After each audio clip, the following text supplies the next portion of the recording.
Did not yell. I did not argue. I simply said, "Understood," put my phone down on the kitchen counter, and stood there for a moment, looking out at the backyard, at the old maple tree my wife and I planted the year our son was born. Then I picked up my phone again and transferred $0. That was the Thursday before Thanksgiving. Let me back up. My name is not important. What matters is that I am 63 years old. I live outside Ottawa in a house that is fully paid off. And until 8 months ago, I was quietly, cheerfully, and, I will admit, perhaps foolishly paying the monthly rent on my son's apartment in Toronto.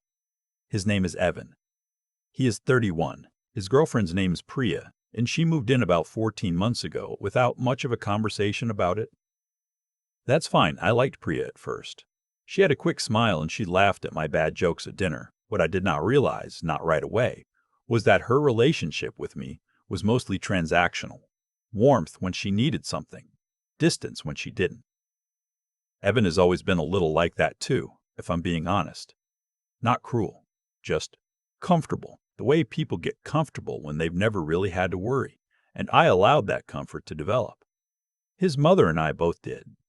After she passed 7 years ago, pancreatic cancer, very fast, I think I compensated.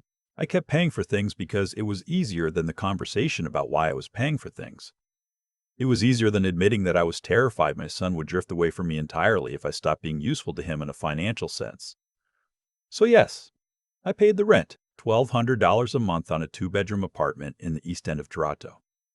I transferred it on the first of every month like clockwork for nearly 2 years. I also quietly picked up his car insurance when he said he was having a tight month. I sent a grocery e-transfer once in a while when he mentioned things were stretched. I co-signed a line of credit he needed when he changed jobs. I am not telling you this to make him look bad. I am telling you this because I want you to understand the full weight of what happened in October and why it landed the way it did. Thanksgiving in Canada falls on the second Monday of October. Our family has always made a big deal of it. Bigger than Christmas, honestly. It started as my wife's tradition. She was from a large Nova Scotia family, and they treated that long weekend like a sacred thing. Turkey, Teutons, about 15 people crammed into a dining room that could reasonably seat 10. After she died, I kept it going. Every year, I drove the 3 hours to Toronto, or Evan drove out to Ottawa, and we had a real meal together. Last year, I rented a cottage in Muskoka for the weekend. Just the two of us, plus my daughter Teresa, her husband, and their 2 kids. It was good. It was really good. This year, Evan called me in early October, about 3 weeks before the holiday. "Hey, Dad," he said, and his voice had a particular careful quality that I had learned over the years meant he was about to say something he'd rehearsed. So Priya and I have been talking, and we're actually going to do Thanksgiving with her family this year. Her parents are flying in from Vancouver, and her aunts and uncles are coming too, so it's going to be a big thing at their place. I said that sounded nice. "Yeah," he said, "so we won't be able to make it out to Ottawa." I said that was all right.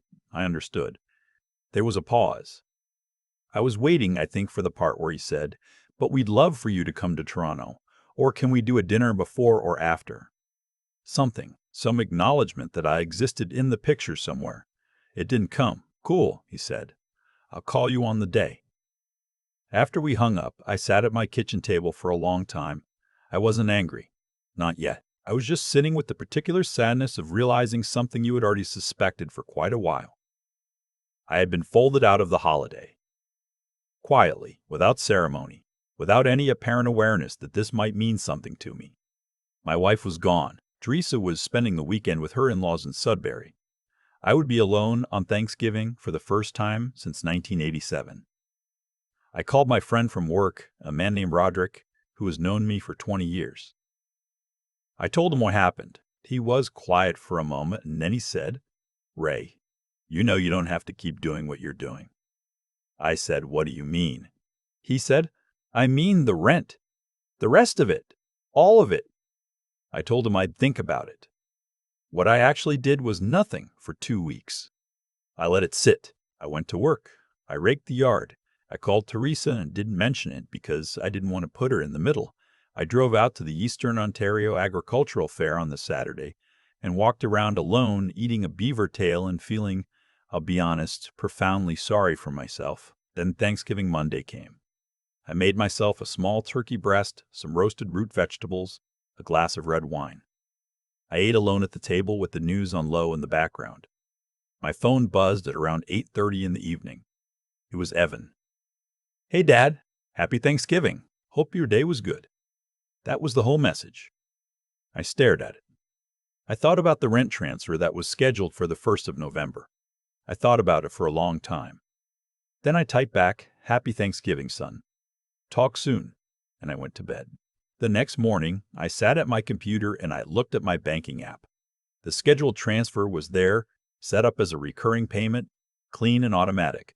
The kind of thing that happens so quietly you almost forget it's happening.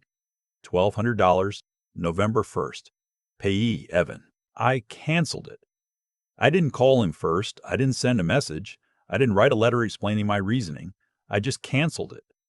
And then I sat back in my chair and felt something I hadn't felt in a very long time, which was a kind of quiet clarity. Like a room after the noise stops. The 1st of November came and went. I went about my week. I had my usual Thursday lunch with Roderick. I called Teresa and we talked about Christmas. I sanded and refinished a small bookshelf I'd been putting off for months. Life continued. On the 4th of November, Evan called. "Dad." His voice was tight in a way I recognized immediately. "The rent didn't go through." I said, "I know." A pause. "What do you mean you know?" I said, "I canceled the transfer." Another pause, longer this time. "Why?" I told him the truth. I told him calmly, without raising my voice, without crying, without any of the emotion I had been holding for weeks. I told him that I had spent Thanksgiving alone, that I had not been included, not even considered as far as I could tell, when plans were being made, that I had been paying his rent for 2 years, and I had received, on the holiday his mother used to call the most important day of the year, a text message at 8:30 at night. I told him that I was not angry. I was not punishing him. I was simply done. He said, "Dad, this isn't fair." I said I understood he felt that way. He said Priya's family was visiting. It was her parents. What was I supposed to do? I said, "You were supposed to include me somewhere in the conversation, not necessarily at the dinner table, but somewhere." He started talking faster, the way he does when he's defensive. He said I was being dramatic, that it was one holiday, that I knew how important Priya's family was to him, that I was making him choose. I said I wasn't making him choose anything. I said I was a 63-year-old man who had lost his wife, who had kept every tradition alive, who had driven or flown to Toronto more times than he could count, who had transferred more money to that apartment than he probably realized, and that I needed him to understand that my presence in his life was not guaranteed just because my money was. There was a very long silence.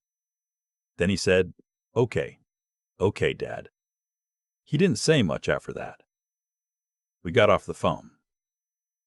What came next was not what I expected. I had assumed Priya would step in, that she would call me or message me, something cool and composed, explaining why my expectations were unreasonable. Instead, what happened was nothing for about 4 days. Then, on a Saturday morning, I got a call from a number I didn't recognize. It was Priya's mother. She introduced herself carefully, said she was sorry for calling out of the blue. She said she had been visiting for 2 weeks and had become aware of some of the family situation and just wanted to reach out. She said something that I will remember for a long time. She said, "My daughter has not always made Evan see clearly what he has in front of him. I want you to know that I have told her this myself." I was not expecting that. We talked for about 40 minutes. She was warm. She told me about her own father, about missing him, about how much she had come to understand only after he was gone. She apologized again before hanging up, not for Priya exactly, but for the whole shape of the situation. It was a generous call. It cost her something to make it, but it didn't change anything logistically. The rent was still canceled. November passed. Evan missed a rent payment, and his landlord sent a notice. He covered it himself. I found out later he borrowed from a friend. He did not come to me asking for the money. I respected that in a quiet way. He called me a few times in November. Short calls, checking in. Different from before. Less easy. There was something we were both aware of sitting between us that hadn't been there before. Or rather, that had always been there, but had been covered over by the ease of money. December came. He called me the second week of December and asked if I was coming to Toronto for Christmas. Not the hesitant call of October, something else. Direct. A little raw. I said I hadn't decided yet. He said, "I'd like you to. Priya would too." He paused. "I talked to Aunt Teresa. She told me about what Thanksgiving was like, what Mom used to make it mean." His voice shifted slightly. "I didn't think about that. I should have." I didn't say anything for a moment. He said, "I'm not good at this, Dad. I know I'm not, but I don't want to be the person who calls his father on Thanksgiving at 8:30 at night and thinks that's enough. That's not the person Mom would have wanted me to be." I sat with that for a long moment. Outside the window, the maple tree was bare, the branches just dark lines against a gray December sky. I had planted that tree the year Evan was born. I had watched it grow from a sapling into something my wife used to sit beside with her morning coffee. She would have known exactly what to say right now. She always did. I said, "I'll drive down on the 23rd. He exhaled. "Okay. Good. I'm not going to keep paying the rent, Evan. I want you to know that. Not because I'm punishing you, but because you're 31 and you can do it, and I think we both know that arrangement was never really about the money." "I know," he said quietly. "I know it wasn't." I want to be clear that nothing was magically fixed. We did not have a tearful embrace and dissolve back into an easy father-son relationship. Christmas was good. Genuinely good. Priya made an effort I hadn't seen before, and on Christmas morning, Evan and I sat at the kitchen table and had the kind of conversation we probably should have had years ago about what I needed, about what he needed, about his mother.